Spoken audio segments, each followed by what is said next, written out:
اور ہم نے تم کو 7 آیتیں جو نماز میں دہرا کر پڑھی جاتی ہیں یعنی سورہ الحمد اور عظمت والا کلام عطا فرمایا ہے۔ ہم نے کفار کی کئی جماعتوں کو جن کو فوائد دنیاوی سے نوازا ہے، تم ان کی طرف رغبت سے آنکھ اٹھا کر نہ دیکھنا اور نہ ان کے حال پر رنج و غم کرنا، اور مومنوں کے ساتھ تواضع سے پیش آنا۔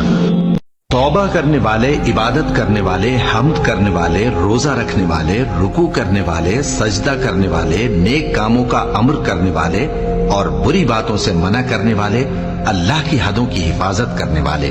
یہی مومن لوگ ہیں۔ اور اے پیغمبر، مومنوں کو بہشت کی خوشخبری سنا دو، اور جو لوگ سونا اور چاندی جمع کرتے ہیں اور اس کو اللہ کے راستے میں خرچ نہیں کرتے، ان کو اس دن کے عذاب علیم کی خبر سنا دو، جس دن وہ مال دوزخ کی آگ میں خوب گرم کیا جائے گا، پھر اس سے ان بخیلوں کی پیشانیاں اور پہلو